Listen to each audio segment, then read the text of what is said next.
Welcome back, friends, to Atiliteyo, the absolute world, and our fortress of prolific scholars known as Turelotad, Learnedhands.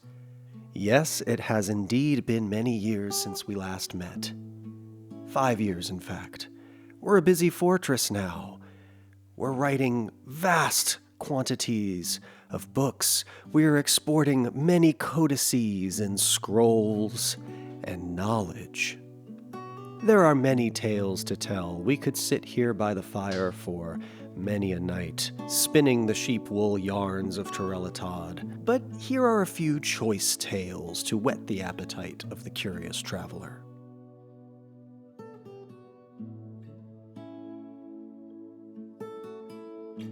Our whole purpose here was to become the scholars we were born to be, and bring knowledge all across Atiliteyo, and in that we have succeeded fabulously. In the last 5 years, we've written an unbelievable number of books on varied subjects, such as The Flask in the Modern Era, authored by Vuzdalash. It concerns the construction and use of the flask. The writing is reasonably serious. Overall, the prose is amateurish at best. Master of Pulleys, authored by Sarvesh. It concerns the construction and use of the pulley, and the writing is very compassionate. I've always found pulleys to be very compassionate objects. The whimsically titled Time Spent with the Wind, also by Sarvesh. It concerns the forces that govern wind patterns. He must be a very compassionate writer. Here's an interesting mathematical text, The Mystery of Vast Amounts, authored by Atiliteyo. It concerns notation for very large numbers. This one is compassionate here and there. Overall, the prose is not awful, but not very good either. The Windlass Without Limits, authored also by Atiliteyo. It concerns the construction and use of the windlass. Here we have a one-page manual entitled The Meaning of the Sum. It concerns the divergence of the harmonic series. It's a musical text. The writing is clear evidence of a compassionate being, and it is reasonably serious. Star charts, a brief introduction. Many of our dwarves have picked up star charts, I have noticed, over the years. This is a very popular title. It was authored by Nithamimek. It concerns the creation of star charts. The writing is quite touching, yet it gets off track from time to time. Don't we all? And here's Alternatives, My Love, offered by Obak Aralisast. It concerns the exploration of how history would be different if some key past events had transpired differently. Question Gears, authored by Bemble Thickadnebble. It concerns the reasons why gears are effective. The writing gives a feeling of compassion here and there. Overall, the prose is not awful, but not very good either. Seems to be running theme. To Animals and the Climate and Glory. Really went for it there. Authored by Mestos Nilkadir. It concerns the ways that creatures are suited to the climates in which they live. And the writing is as vicious as can be. At One with the Staff, authored by Stinthad Luslemamuz. It concerns the construction and use of the surveying staff. The writing is stunningly self-indulgent, and it is quite florid and is impressive. Do we understand biographies? Here's another from Obak Aralisast. It concerns the method of compiling several biographies to compare and contrast the subject's character and to gain insight into history. And here we have two competing tomes. This one by Sarvesh, Uncovering the Moving World, and it concerns the theory that the world moves around the sun. Counterbalancing this is, could it be the center? Could it be the center? Written on the item is a manual entitled Could It Be the Center? Authored by Parad Adapnal. It concerns the theory that the sun moves around the world. The writing is full of force. Overall, the prose is great. And as if Master of Pulleys was not enough, we have more pulley, also by Melville Atisadog. It concerns the reasons why pulleys are effective. The writing is clearly organized, and the prose is passable. Hey. Surgery. My only mistake. The written portion consists of a one-page manual entitled Surgery. My only mistake, authored by Stinthad Luslemamuz. It concerns the surgical method of incision. And it only got one page. The writing is reasonably serious, yet it is somewhat showy. And one of my favorites, Screws, a new approach. Authored by Kag of Oostelish, it concerns the construction and use of the screw. The writing is quite touching. These are but a sampling of the many, many written works of Turelotad. Of these, we are most proud.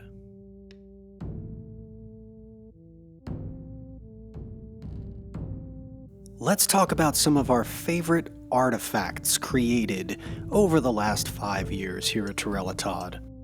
Let's start with Zutshosh Thostoth. Say that 10 times fast. Zutshosh Thostoth, the bewildering exaltation. This is a pig iron bed. Yes, a metal bed. Rarity of rarities. All craftsdwarfship is of the highest quality. It is studded with pig iron and encircled with bands of baguette-cut jasper opals, cushioned microcline cabochons, and oval diorite cabochons. Nice. And here is Bubnusistir Cacothedor, Scourcrow, the confining howls. It is an emerald hatch cover. Yes, a hatch cover made of emerald. All craftsdwarfship, of course, is of the highest quality. It is decorated with orca leather. Fancy. This object is adorned with hanging rings of star ruby and menaces with spikes of emerald and pigtail. And here is Thosit Raises Exon Gorshet, Spike Hairs, the Feral Cremation. Ew. Tetrahedrite Earring. Our Countess. Actually, I should say Duchess. Pardon me. Our Duchess is wearing this earring. It is a tetrahedrite earring. It is encrusted with round tetrahedrite cabochons and decorated with yak bone. This object is adorned with hanging rings of yak bone, rubicelle, and sheep wool, and menaces with spikes of tetrahedrite, yak bone, and kunzite. Here's a fun one. Essisalnis, a rope reed turban. Essisalnis. Trotted Wars. It is encrusted with table-cut rubies, studded with iron and encircled with bands of rope reed and round native gold cabochons. It is made from rope reed cloth. This object is adorned with hanging rings of star sapphire. On the list of curiosities is Momgaz Mezum, the Dragon of Smoke, a cave spider silk shos, which appears to be some kind of a sock.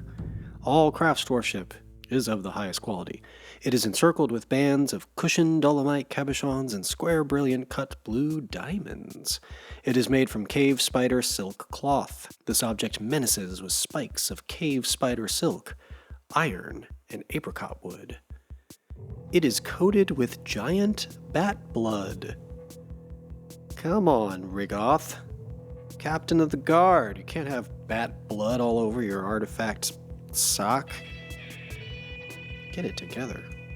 We have a pretty cool toga, and Nenugreth Rigoth Edal, Illweather, the Crafts of Weathering, a rope reed toga, encrusted with oval orthoclase cabochons and square brilliant cut black diamonds, decorated with rope reed and encircled with bands of rope reed. It is made from rope reed cloth, and it menaces with spikes of rope reed and pig iron.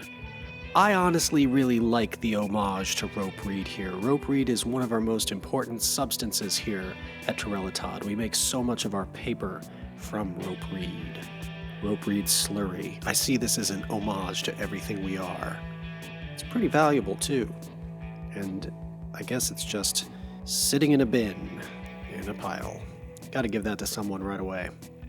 This is a very interesting ring. It is a diorite ring by the name of Uthires, seared clears. It is studded with pig iron, decorated with yak leather and cave spider silk, and encircled with bands of yak leather and apricot wood. I like the wood band touch, that's very nice. This object menaces with spikes of diorite and iron, and on the item is an image of Scourcrow the Confining Howls, the emerald hatch cover, in raw adamantine. That's right, in raw adamantine. On the item is an image of frilly headscarves in iron. That seems a bit incongruous to me, but, okay. A hatch cover and some frilly headscarves. Very, very dwarfy. Let's agree. Very dwarfy. And we would be remiss not to mention Isriranil, Satiny Scald, a pecan wood figurine. For a little wooden figurine, it's particularly interesting. It's a figurine of Pain Shames the Flighty. The item is a masterfully designed image of Pain Shames the Flighty, the Forgotten Beast, and dwarves in pecan wood by Adil Nishdazor. Pain Shames the Flighty is surrounded by the dwarves, and the artwork relates to the rise of the Forgotten Beast, Pain Shames the Flighty, as an enemy of the Entangled Fountain. In the late spring of 51, during the rampage of the Forgotten Beast, Pain Shames the Flighty, in Empires Bridged, it is encrusted with cushioned microcline cabochons, decorated with pecan wood and encircled with bands of rectangular cobaltite cabochons, yak bone, and point-cut rubies. This object is adorned with hanging rings of star ruby and menaces with spikes of red diamond. On the item is an image of Shorast Cloister Twisted, the dwarf, and dwarves in red diamond. Shorast Cloister Twisted is surrounded by the dwarves. It relates to the ascension of the dwarf Shorast Cloister Twisted to the position of Baron of the Entangled Fountain in 41. Who could forget? Now, thus ends the created artifacts here, but we have also found a number of gifts from the gods in our dig into the adamantine spire. Among these treasures, we have Nuklotslos Bagost, the armored blockade of music. It is a twisting metal pike. All craftsmanship is of the highest quality. Nuklotslos Bagost was taken from a demon we roused from the hellish deeps. We smote the demon and gained possession of the twisting metal pike. Ilre Rura, the tongs of corridors. A crashing metal training axe. One has to wonder what happens when you train with this particular axe. Great things, I should hope. Sodalficad, shield glazed, a large multicolored metal cap. And Mosus Atir Regarush, room dyes, the gloved handles. It is a curved, crashing metal spike. All craftsmanship is of the highest quality. These and many more are the treasures of Turelotad. May they live on for generations to inspire our citizens and humble our enemies. Herein we tell the tales of our delvings into the deep, dark places of Learned Hands, and of the treasures and horrors found within. We'll begin with an old friend, Pastro Raragthreb Dolra. Pastro has been lurking in these caverns for far too long, and we decided that we would like to use them for pastures instead. So, it's time for Pastro to go. Mafal von Zabok breaches the wall. This is the very same Mafal von Zabok who created the microcline mug by the name of Mafal von Zabok. She breaches the wall, and here comes Postro. Now, the Gladness of Bridges have been training for years, and we will see how they perform against this forgotten beast.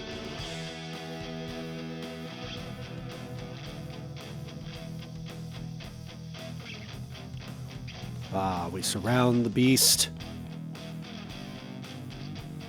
And Pastro Smear Beetles the Glum is slain.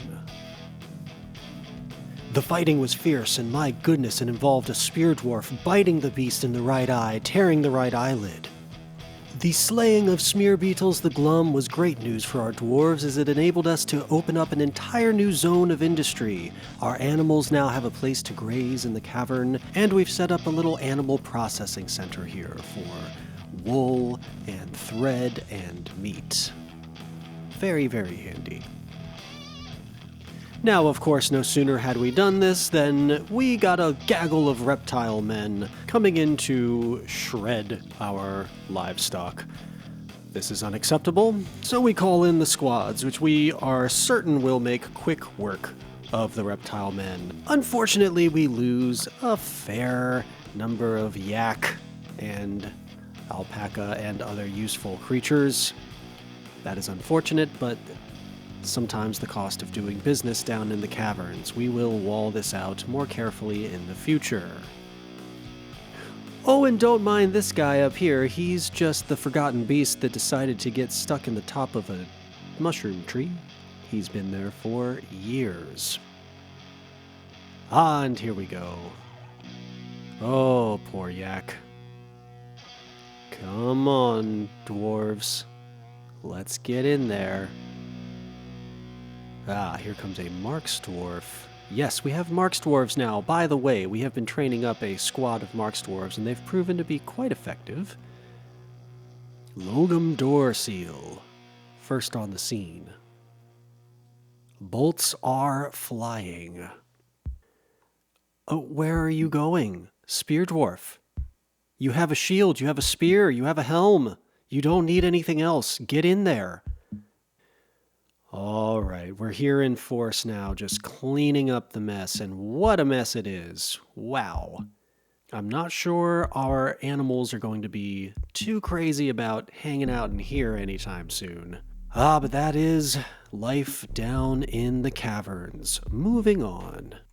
So one of our main projects these last 5 years is digging down, at long last, into the adamantine spire. In so doing, we had one small surprise right towards the beginning where we released many elk birds into the fortress. And for a while, we just sort of let them run around and do their thing. They weren't really bothering anybody, but it got to a point where it was a little ridiculous. We had many elk birds. Jobs were getting canceled. It was just a bit of a mess. They were truly starting to get in the way. So regrettably, we had to eliminate at least a dozen elk birds from the basement floor. But again, such is life when one digs deep. More importantly, we needed to take on the challenge of clearing out this water and magma and gaining access to the sweet, sweet adamantine within. This led to a series of experiments in pump design. We did all right. It was mostly successful. We moved the things we wanted to move, but it was not without its difficulties. Ooh, pours on the thresher. Sorry about that. We eventually settled on this side chamber model where we would wall off a section, pump out what we needed to, and go about our business. Very effective. And thus it came to be that we mined the rich veins of adamantine down deep within the spire. The glory was and continues to be palpable. But yea, these rich delvings came not without cost. Cost most dear and bitter. For within these spires lie horrors, almost unspeakable. Behold, the demon of slush slush demon arose from a column of gem, slaying all within sight. Our staircase unguarded, we were caught unawares. Rakust Saral, the slush phantom demon, made its way to the basement floor, among the elk birds and the poor unsuspecting citizens, and began to wreak absolute havoc. Bolts flew, but none found their mark. Oh, the horror as our barely trained and equipped Mark's dwarves fought valiantly, but to no avail. It was one solid punch, which in the end dissolved the slush phantom, but to a pile of snow upon the ground. Snow bloodied by the corpses of our brethren. It was left to melt away to naught. As we collected our dead and paid our respects, we hoped against hope that such an evil occurrence would never happen again. We hoped. We hoped. But in time we learned to forget all that and set up a nice little place for ourselves down here on the basement floor. We've got some stoneworker shops, some gem shops, just a nice place to process some of that adamantine and all of these really excellent gems we've uncovered. Encrust some of our finer goods with these nice diamonds and sapphires. It's a pretty good system. Hey, we've even got a little tavern down here. We've been trying to take a little time off, place bets on the fiery beast battles down in the caverns, write books at our leisure, and just take our time digging. It's been mostly uneventful, with a few exceptions. Well, there was that time that Moral Lekadmoffel got sucked down the drain. Poor guy. Water filled all the way up to the ceiling before he found the stairway again. I guess the moral of the story here is, watch your step. That and don't forget about the demons. Oh God, 2 demons at the same time. This we did not see coming. We thought we were prepared. We were not. And what is worse, somehow we neglected to seal the hatch covers, placed there expressly for this purpose. We were so overcome with horror that we simply did not lock the door. And so it was that our demons escaped yet again into the basement. Now one returned down the stairs and was swiftly locked in place. The other was free to roam. And roam it did, a-slaying as it went. Mothram tarum vildang fanglel edas. Curse fate, the profane fly of midnight. Cursed is our fate, and profane indeed is this fly. Friends, we've put this conversation off long enough. One of our starting 7 dwarves was killed on this day. Joni, for reasons we may never know, came down here to the basement. She should have been singing in the tavern many, many floors above. She was probably carrying some insignificant item to some insignificant stockpile. But came she did, and slain she was. Joni Keskalgodin, the scholar, is gone. We are heartbroken, friends, but Turelotad lives on. This was a dark day. This was a dark day. She is the first to be buried in our Hall of Founders on the top floor of the library. Eventually, all 7 will be laid to rest here and given their due honors. One bright spot in all this is our expert medical staff here at Learned Hands. We have a very well-equipped hospital and a very well-trained team of doctors here. Many dwarves were injured, but we expect them to make a full recovery. And somehow, even a roll of adamantine thread made its way in here, so some lucky duck is going to get sutured with that. That was a humbling attack, but of course it didn't stop us. We have only increased our presence down here in the ground floors, and we've made this a pretty nice place for ourselves. Note the expanded and decorated tavern. Nice little stage there, just a little merriment for, in response to the darker things we regularly see around here. Perhaps most importantly, we now house and train the Gladness of Bridges in a brand new barracks right here at the site of most of the action we see in this fortress.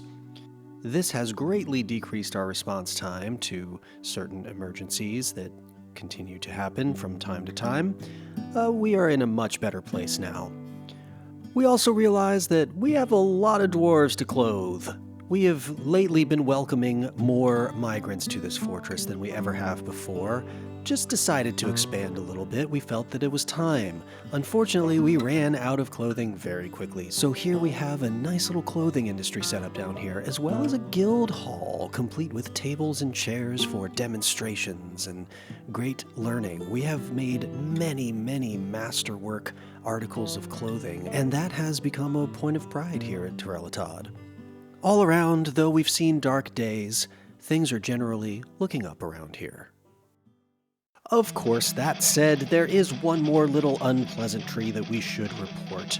A dwarf by the name of Shootberries, actually one of our legendary spear dwarfs, was found guilty of the theft of Mafal von Zabok. Recall, our prized microcline mug, Mafal von Zabok, created by Mafal von Zabok, was stolen several years ago. We have finally found the perpetrator of the crime. Shootberries was chained here in the dungeon. Now, this was a very rare occurrence, but a forgotten beast actually made it directly to our cavern grazing area down here, and unfortunately gained access to the dungeon while our back was turned. So this went a little further than we wanted it to, punishment-wise, but poor Ast was defenseless and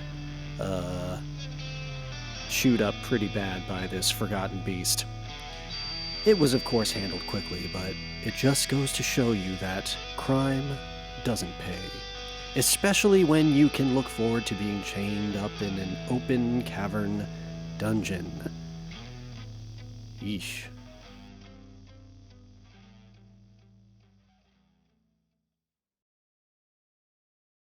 Ah, the tale of Zahn Root Knives, the militia captain, now a legendary figure in our fortress because of the events of this day.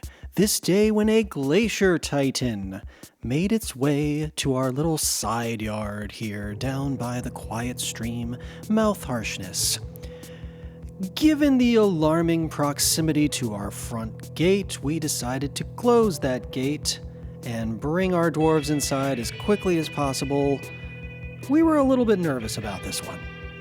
So we send out the Gladness of Bridges and the Fences of Shoving, our Marks dwarves. We leave the oily buds behind. They don't need this kind of action, but the Gladness and the Fences ought to be able to take care of it just fine. So we send them out. Enter Zahn Root Knives, the militia captain, who is taking a nap. Yes, he has inexplicably fallen asleep right outside the gates, within mere moments of being devoured by this glacier titan. And the events that transpired thereafter are now the stuff of Turelotad legend. Still sleeping, Zahn Root Knives is completely unaware of the glacier titan heading directly towards him. This surely will not end well. Come on, Zahn. What is going on? Oh, but right about here, the Glacier Titan is distracted. What is this? Oh, this guy. Ospgasinoled, the Hand of Minot Milker. He's this creepy guy that's been hanging around our tavern for a really long time. He honestly seems harmless. I was very suspicious of him for a very long time, but he just genuinely seems to want to hang out.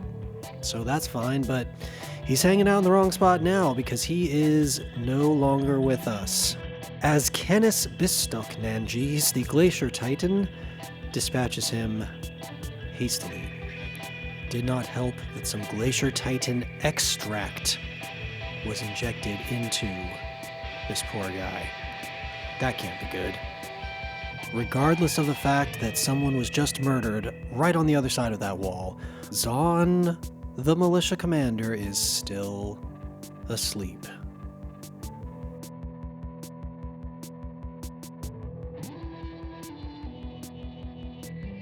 My goodness, they're fighting, and the beast is slain.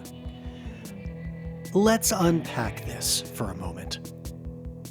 Zahn Rootknives, sleeping in the grass, is attacked by the Glacier Titan. The Titan grabs his shoulder, rips into his right shoulder, collapsing it completely.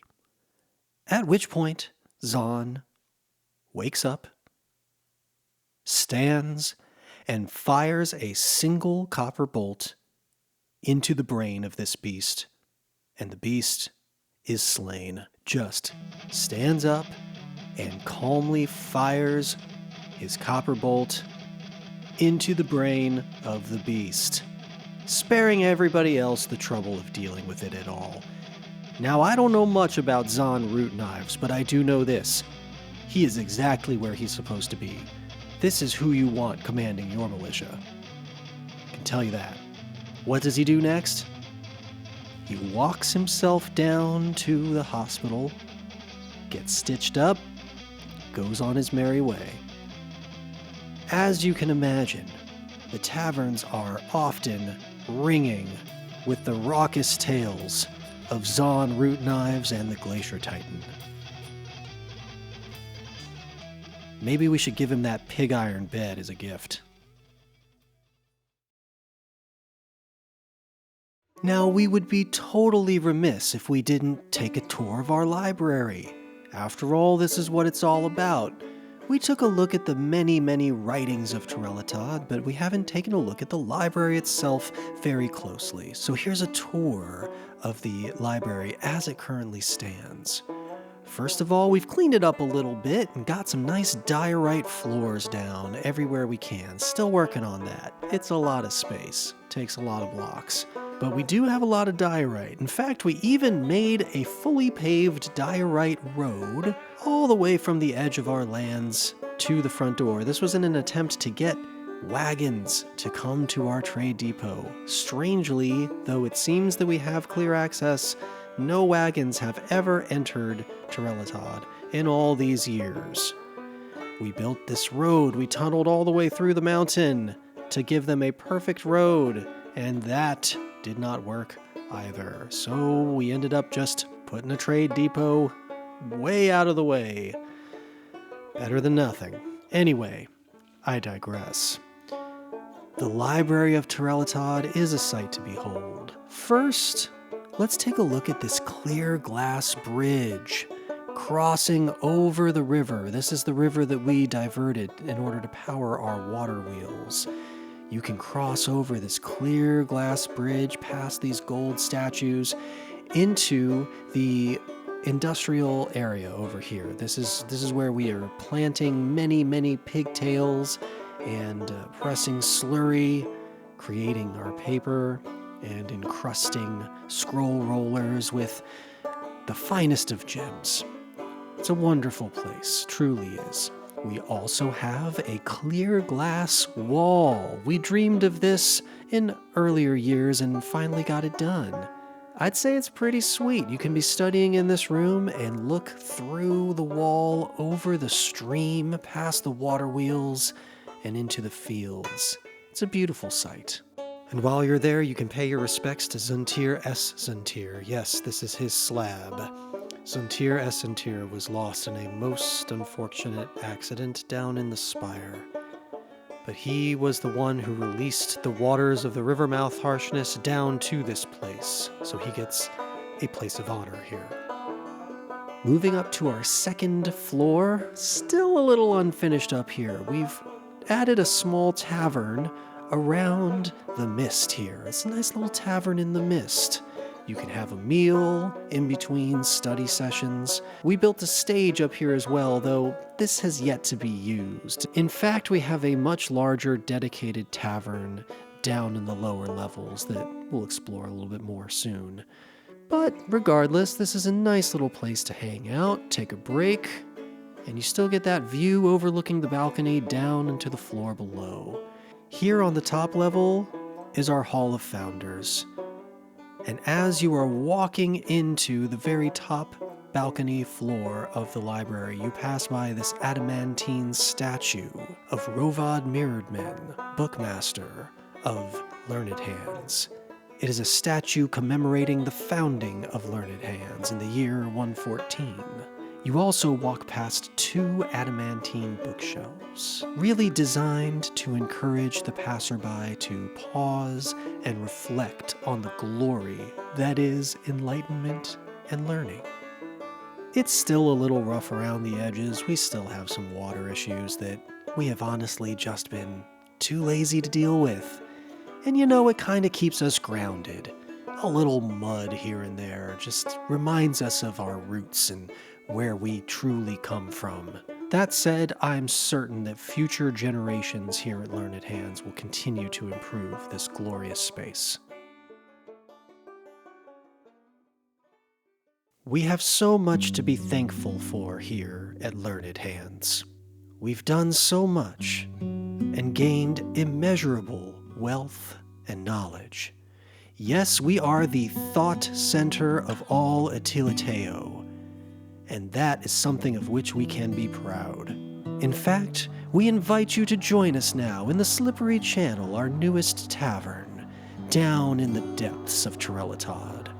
A gathering is occurring, a great feast, and a celebration of all we have become and of the bright future which surely lies ahead. Join us now as we gather to listen to that song which so many of us hold deep in our hearts. Holes and nothing more. There will be a brief introduction for the benefit of all of you joining us from far-off lands, who may not as of yet be familiar with this most dwarven of song forms.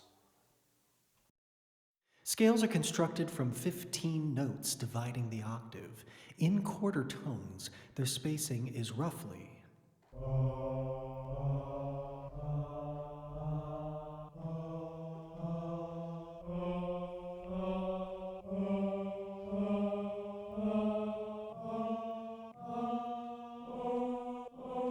The Adi heptatonic scale is constructed by selection of degrees from the fundamental scale. The degrees selected are the first, the third, the fifth, the seventh, the ninth, the 10th, and the 13th.